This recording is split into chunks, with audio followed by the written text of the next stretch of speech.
whatnot. Well, let's talk about, let me grab my notes here. Yeah. Let's talk a little bit about that, Charles. So first of all, when someone wants to order a wheel or go on your website and get a wheel, what do you want to know? What do you want to talk about with so them? there's I've tried to offer a wide variety of rim choices, right? In particular, you'll notice that, like, if you visit the website, have a modern road rim, 21 millimeter internal, and then I have what I consider a road plus rim at a 25 millimeter internal. All my road rims are hook bead. I won't do hookless for road. That's kind of a different conversation, but so even the Verum Velo carbon is hooked on the road. Yeah, all the road wheels are hooked bead. Oh wow! Yeah, I won't. So you heard that, guys. Yeah. So he's doing hooked on carbon, which is kind of unique. No, well, it's it was the standard, right? And then, like, for reasons that are debatable, a lot of companies moved to hookless, right? I thought for road it was inappropriate because of the high pressure. Higher pressure, yeah. Right? It just it reduces the margin for error, right? Sure. The safety margin on tire and rim compatibility. So I didn't want to do hookless for roads. I've always done hook bead road rims. All right. But I like hookless for gravel, mountain bike. Yeah. I think it's appropriate. Tire pressures are lower, and so our safety margin's still really nice. And mine's set really easy. Yeah. When I put a tire on your rims, I could do with a floor pump. Well, that leads to sort of one of the special features of what we're doing with our wheels, but the because I offer all these rim widths, and say, like, in the mountain bike rims, I think I have a 24 millimeter internal, 29, a 34, and a 39. Right? Well, why all those different sizes? Well, because people are all running different tires, and so quite often, if I get an inquiry, the first question I ask is, "What size tire are you running?" Right. Right. Because we can really, carefully tune the rim selection to the range of tires, right? Well, probably by the time they get to ordering a custom set of wheels, they've kind of landed on the tire choice before they come to you, right? And that's why that's such useful information to me, because it helps me guide the rim recommendation, right? And then I will want to know, like, hey, what do you weigh? What kind of riding are you doing? Are you light on the bike? 'Cause some guys are big, heavy guys, but they're very light on the bike, and some guys are small and they just smash through everything, and weight's not as big a factor. But it's for me, it's not. It doesn't drive decisions as much as, like, tire size, because I don't do low spoke count wheels. Like, I won't build a 24 spoke wheel, right? Not a disc wheel, right? And a lot of those. You guys know, a lot of those mass manufactured wheels, they save weight by having those 24 spoke wheels. Well, they save costs too. Like, good spokes are expensive, right? So it's like, it's a cost savings for that. Well, like this is me being pretty cynical, right? But at the same time, it's like, hey, you know what? We can carve out 4 spokes from each wheel. That's 8 spokes for a wheel set. These spokes are, I don't know, $1.50 a piece at OE, for really good spokes. So hey, we can save money on, on our mass production, wheel costs, and the marketing department's happy because they get to claim that the wheels are lighter. 4 spokes weighs 20 grams. 4 spokes and nipples, the good stuff, typically around 20 grams. So so the wheels are 40 grams lighter. Oh wow, that's we can use that in the market. So again, like, take it with a grain of salt. I am a little I mean, that's going to be compensated with your sealant, or if you're using tubes or whatever. Well, and if your rims require tubeless tape, a layer of tubeless tape for wide tape for a mountain bike rim, single layer, typically 15 to 20 grams. Yeah. On a road bike, it's narrower tape, but it's usually 2 layers. So again, typically 15 to 20 grams. So you're kind of giving it back. Just if you're going to make people use tubeless tape, we don't make people use tubeless tape, and we'll talk about that later. Yeah. But again, like. Well, So let's stay with the spokes, because you do offer a couple offerings on spokes. So now when a person's coming to you and saying, well, should I get the bird spokes, or should I get some aluminum or steel spokes? Yeah. What should I get? Yeah, bird spokes are an interesting consideration, right? And I've had a lot of demand for them lately. I was hesitant to build with them. I mentioned this to you until Bird developed this hooked flange hub, and then my favorite hub brand, Erase, started making a hooked flange version of the hub. I wasn't really that interested in using the Bird spokes because as you we're gonna tune up your wheels. I brought a couple of my wheels too, you guys.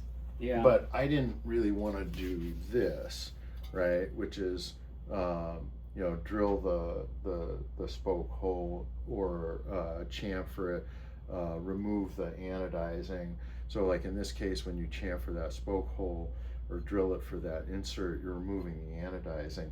And I live and work in San Diego. Many of my clients live here. And if you live in a coastal community and your bike gets exposed to salt air, that aluminum, once you've removed the anodizing, can corrode quite rapidly. And so I'm building some pretty expensive wheels, and aesthetics matter, So I was also a safety issue. So I was hesitant to do it here, right? And then Bird introduced the Talon hubs, and they started licensing. Well, you can see how the difference is with this one on this one. Right. So here we have a hook flange. This is from Onyx, right? So hook flange hub there. We have them, again from Erase, which is just, I love the drive mechanism on these hubs, and we'll talk about those later. But right now we're talking about spokes. So Bird, because of that hook flange hub, became an interesting option for me, and I've built quite a few wheels with them. I like them a lot, right? But it's really because my customers are so happy with them, right? Like I kind of look at it like I don't think it's a good road application unless we're talking about maybe a wheel for a touring bike. Okay. Right? Because why is that? Well, because they're decidedly lacking any aerodynamic, qualities, right? So I'm saving a little weight, which I don't think is that important, and I'm getting a spoke. So if it was a road bike, you would recommend the bladed spokes. Yeah. So that the aero bladed spokes, 0.9 millimeters, in its aeroplane, right? They, I like the bladed spokes for this reason, because when you have a bladed spoke, I mean, the whole reason we use butted spokes. So a butted spoke is thicker at the ends and thinner in the middle, right? So butted spokes, we started to really gain popularity in the 80s and 90s, right? And then we started to get aero spokes, and aero spokes are butted by nature, right? Because if you're flattening out this midsection, the ends wind up being thicker, right? But the reason we used butted spokes, the big benefit to them was not weight savings. They did save a little bit of weight, but the big benefit wasn't weight savings, it was strain relief, because that thinner midsection would flex a little bit if the wheel experienced an impact, right? And a bladed spoke does that better than even more anything, right? So these have the advantage of being super light, but they're actually more durable.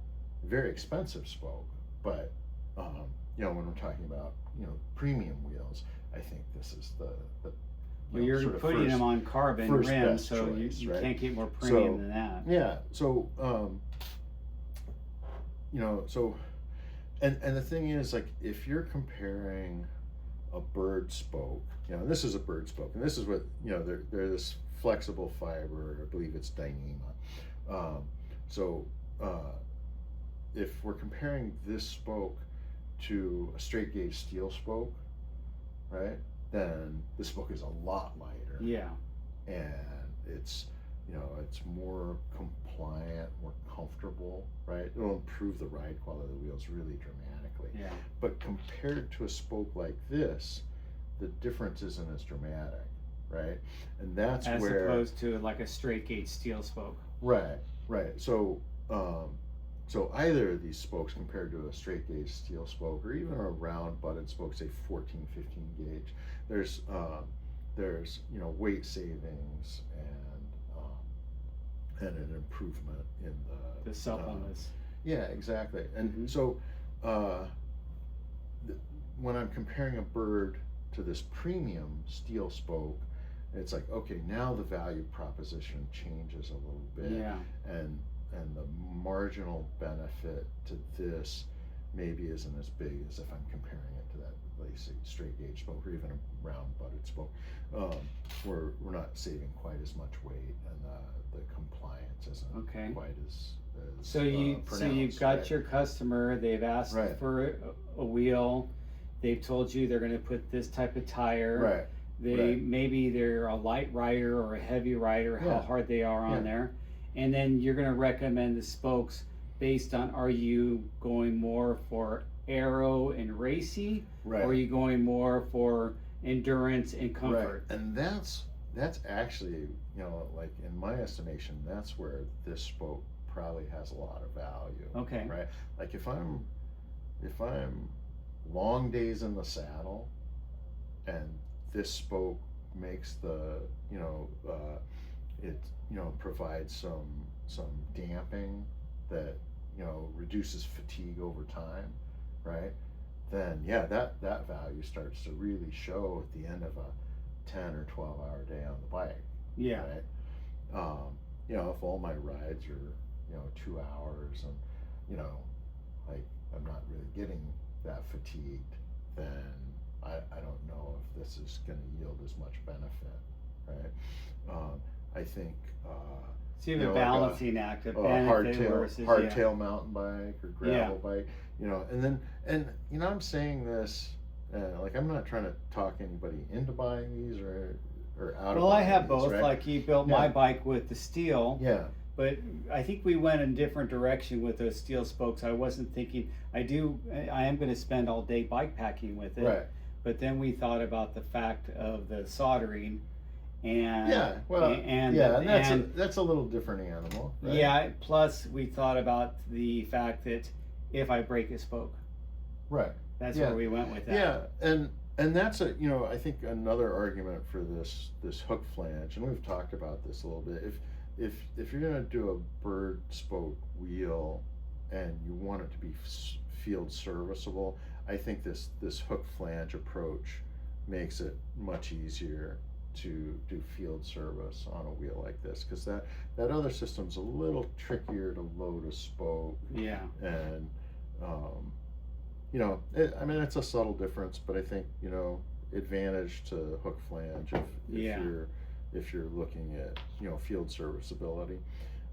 It is really nice. These are like, if I were packing a few spare spokes, these are really nice to pack up, and they don't weigh much. So so it's kind of nice in that regard. I think it's like some spaghetti. The way I think about bird spokes is the most of the value is in reduced fatigue and added comfort. Yeah. Right.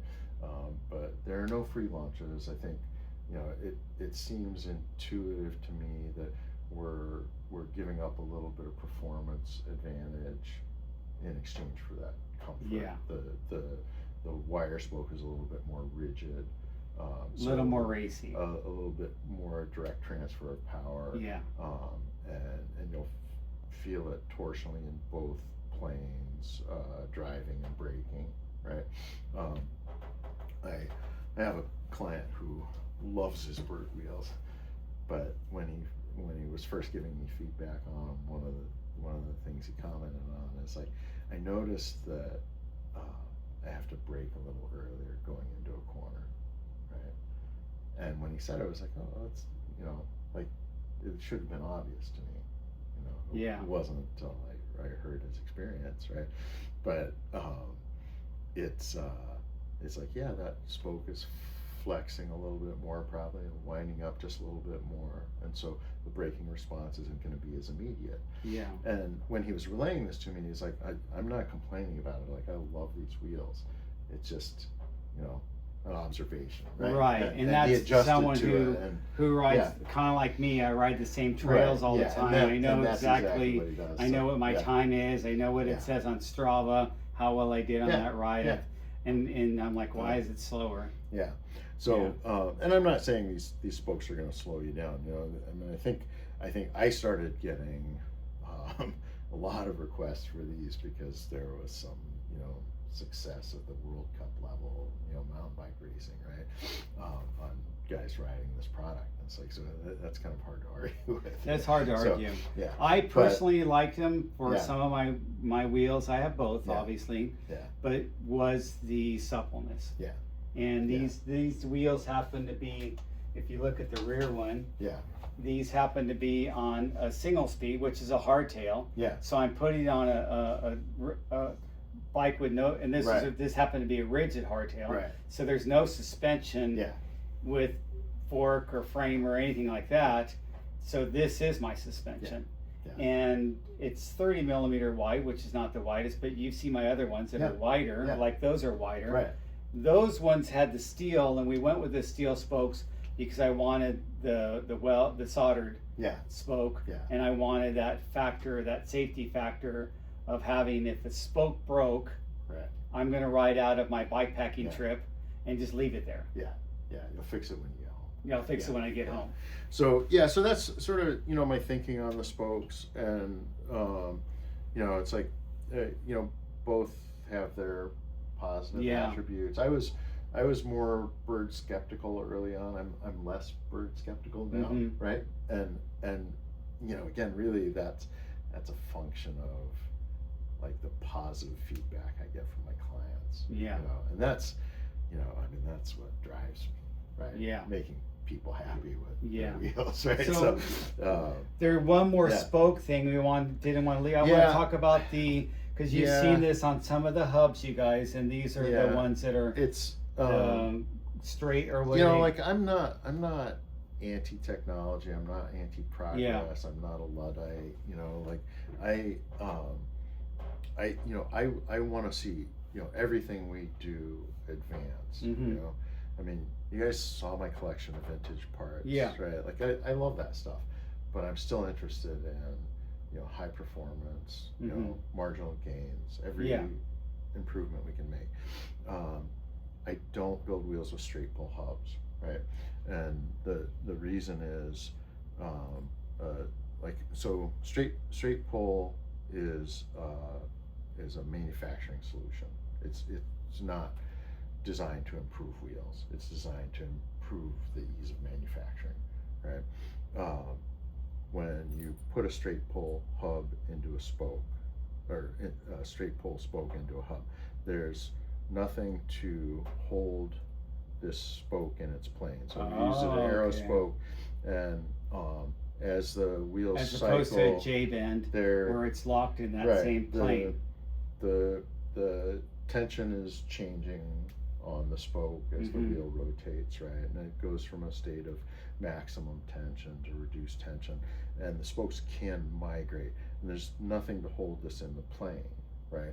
Unless you're getting, you know, some of the newer systems have like a T-head spoke, right? And but you have to have a hub that's specific to that, and you have to be able to find that specific spoke. And one of the downsides people have experienced with straight pull is that, you know, the spokes aren't as readily available. Yeah. Right? So I break a spoke, I go into, you know, a bike shop, maybe I'm traveling, and I go into, you know, whatever's the nearest shop I can find, and they may or may not have a straight pull spoke, whereas, you know, J-bend spokes are more common. You're everywhere, and they've remained more common, even with the you know, I've replaced wider adoption. I've of replaced a straight J-bend spoke one time. pull. But Yeah. this, this straight pull spoke, and I'll let you take some pictures of these, but it's going to be hard to see here. But all of these, you can see, have witness marks worn on the barrel, where they're rotating around there. And that's telling us that they're moving. That's what the witness mark, Yeah. that's also bears witness to, is that the spokes are moving. That's also a point that it could break. So they can both rotate out of their plane. So your arrow spoke becomes decidedly unarrow. But the other thing is there's nothing in either system, even if it's a T-head spoke, there's nothing to hold the spoke in its axial plane, right? And so the spoke can move like this, and that's where we're seeing most of that that witness mark, right? And when spokes move, they work harden and they break. Yeah. Right. So the more we can limit the movement, the better. So a J-bend spoke actually loaded in a hub flange, the movement is limited by the axial plane of the spoke can't move back and forth. I mean it does move a little bit, and that's why J-bend spokes, if the wheel's not properly built and properly tensioned, the movement results in work hardening at the elbow, and we'll see the spoke break at the elbow. Yeah. And there are a lot of claims about how this is a solution to that problem. Well, it's not actually a solution to that problem, because there's all kinds of axial movement here, right? The solution to that problem is properly tensioning a wheel.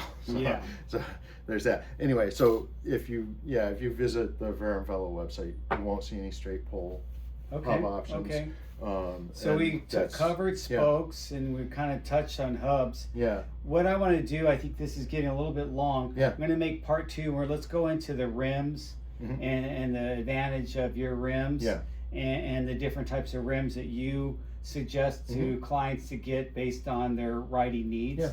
And go into that, because I think, as everybody knows from that follows me, I'm a big get the right rim width for the tire, and I think you actually saw my video where I talked about the different tire sizes, and I showed you a gravel bike with an I-24 with a 700 by 45 compared to one with an I-30 with a 700 by 45, and you could see the dramatic difference from the light bulb effect and everything. So let's go into that on the next video. But thanks you guys, and we'll part 2 coming up. Yeah, thank you.